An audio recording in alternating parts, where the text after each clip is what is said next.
2시간 전에 마감한 트레이더가 생생하게 전하는 글로벌 마켓 리뷰 델타1입니다. 드디어 줌비디오 커뮤니케이션스가 마이너스 5% 이상 하락을 했습니다. 나스닥 잡주들 안녕히 가십시오. 그런데 코스피는 외국인이 풋옵션을 제법 사서 아래로 쏠 준비를 이틀 연속했는데 장 후반에 기관이 현물 매수가 강하게 들어오면서 다 땡겨놨죠. 아직 이 풋옵션 가격이 많이 비싸서 다이어트가 좀 필요합니다. 그래서 좀 땡긴 거지 진짜 상승은 아직 멀었습니다. 어쨌든 미국 시장도 장중에 막 쳐내리진 않고 뭔가 기대감이 들어오면 살짝 오르긴 했는데 그래도 시장을 좋게 볼 수는 없네요. 자세한 시황 아시아 세션부터 살펴보겠습니다. 어제 미국 시장은 이 나스닥 기준 11,591포인트를 마감 때 찍고 그래서 바닥에서 제법 반등해서 끝났습니다. 또 아시아 세션 딱 오픈하자마자 나스닥이 쉬지 않고 또 위로 달렸죠. 자꾸 저가 매수가 들어오는데 이 투자자들이 이쯤 하면 됐다 이가 하는 듯합니다. 그러나 그렇다고 크게 오르지도 못했죠. 한편 이 코스피는 갭다운이 제법 크게 나왔습니다. 그러나 외국인들이 아주 강하게 선물 매수를 하면서 위로 당기기 시작했습니다. 거의 스트레이트로 3.5포인트를 이 30분도 안 돼서 땡겼는데요. 그러면서 콜이 폭발을 해버렸죠.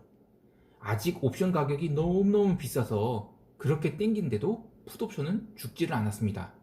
그러나 그렇게 한번 고점을 찍고 흘러내리기 시작했고 점심경에는 그 3.5포인트 땡긴 거를 다 도루묵을 치고 상승폭을 싹 반납하고 310포인트까지 내려버렸습니다. 근데 이 310포인트는 중요 이평선이 자리한 곳이죠. 다행스럽게도 이렇게 내려갔는데 풋옵션이 워낙 비싸니까 이 폭발하지를 않더라고요. 어쨌든 310포인트 깨고 내려갔으면 풋옵션이 폭발했을 텐데 계속 옵션 가격이 뚱뚱한 상태를 유지하다가 점심 이후에 기관이 현물 매수로 시장을 또 끌어올리면서 선물을 종가 고가로 당겨버렸습니다. 언론에서는 이 대주주 3억 요건에 대해서 계속 정부 관계자들이 갈팡질팡하면서 시장을 흔들고 있다고 하는데요.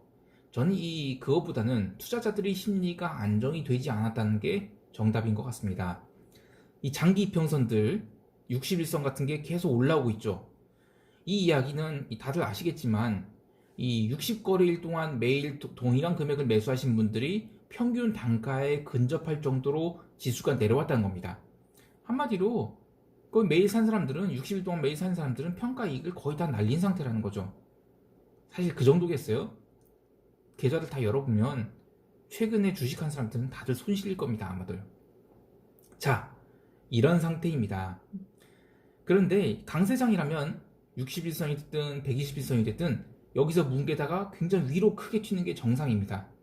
근데 문제는 큰 손들은 다들 그냥 올해 장사 끝났다고 생각하는 것 같아요. 그래서 땡기질 않습니다.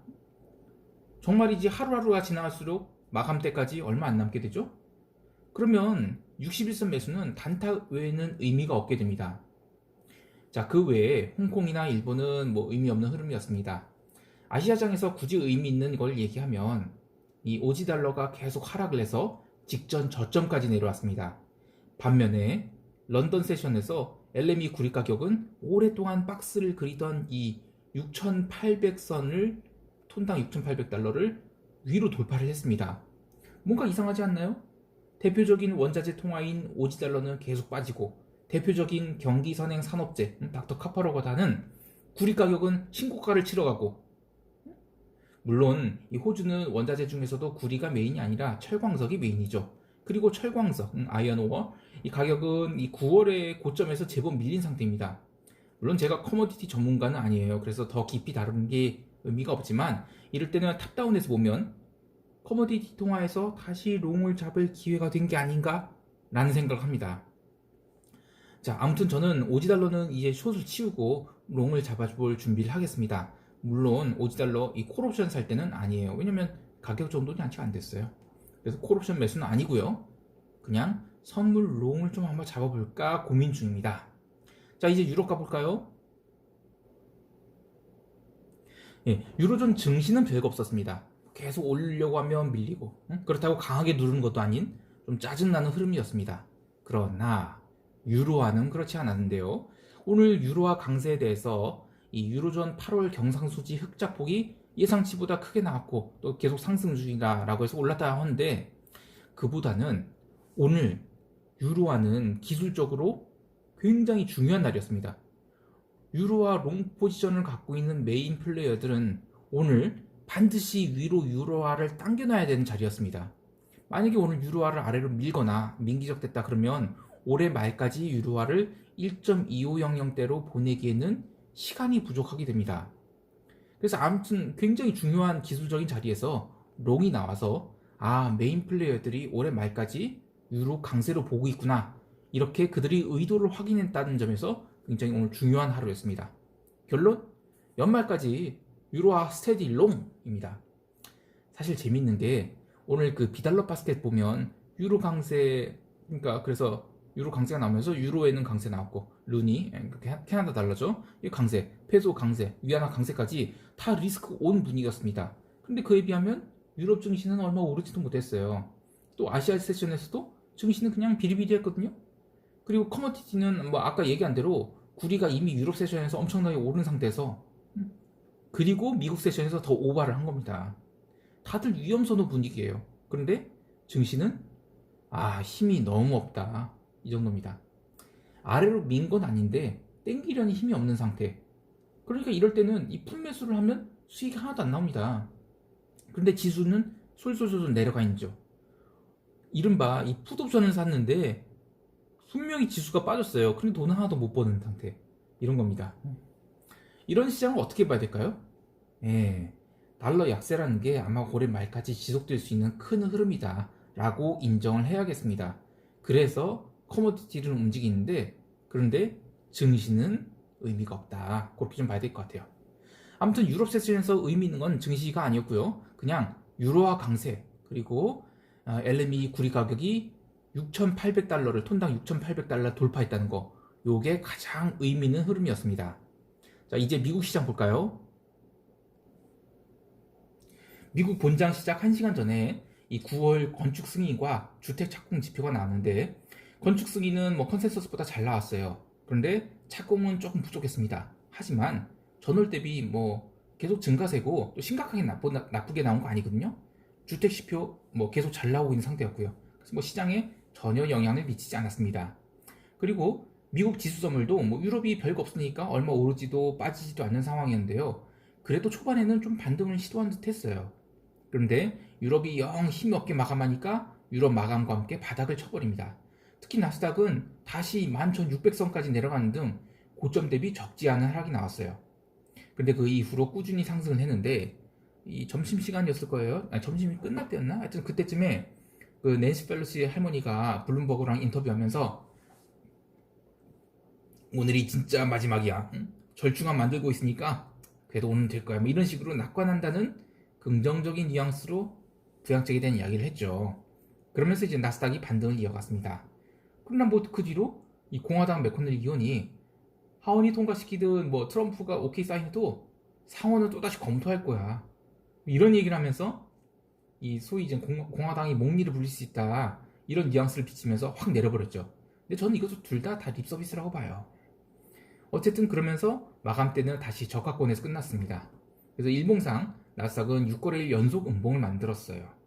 자, 그런데 6거래일 동안 지수가 하락을 했는데 옵션 가격 어떻게 됐을까요? 변동성 지수가 버티고 있어서 이망정이지 옵션 너무너무 비쌉니다. 즉 시장이 뭐 부양책 관련해서 데드라인 뭐 48시간 어쩌고저쩌고 하는데 벌써 48시간 지났어요. 그런데 지수 어때요? 그냥 조금씩 솔솔 밀리는 수준이죠. 그럼 옵션 투자자들, 그러니까 콜옵션 매수자야만 당연하고 풋옵션 매수자들도 똥줄 타고 있는 겁니다. 왜? 이벤트가 일어날 거라고 생각해서 옵션을 샀는데 시장 가만히 있는 거잖아요. 정치인들이 계속 헛소리하면서 긴장만 넣는데 시장은 움직이지 않고 솔솔 밀리고만 있습니다. 참, 이래서 옵션 매수는 1년에 딱 두세 번만 하는 겁니다. 아무 때나 옵션 사면 가랑비에 옷 젖듯이 다 날려요. 물론 이 옵션 매도자들은 1년 내내 번 것을 리스크 관리 안 하면 2달 동안 싹 까먹는데, 옵션 매도에 증거금이 있으니까 리스크 관리를 하면 뭐 다시 부활할 수 있습니다. 그런데 옵션 매수는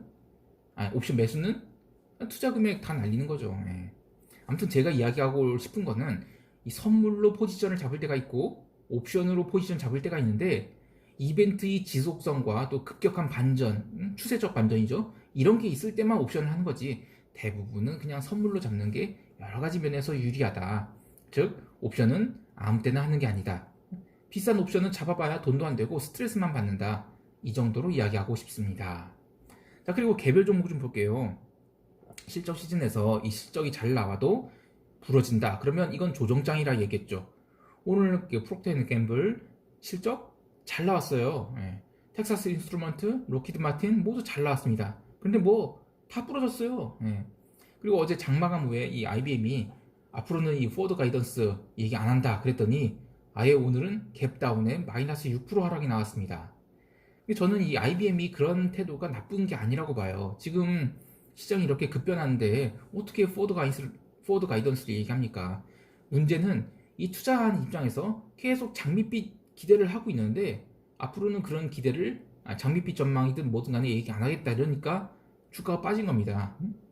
이런 거는 시장이 옥석 가리기를 하는 거고 거품 빼기 과정을 하는 것이다. 이렇게 보고요. 저는 그게 좀 계속 될 것 같습니다.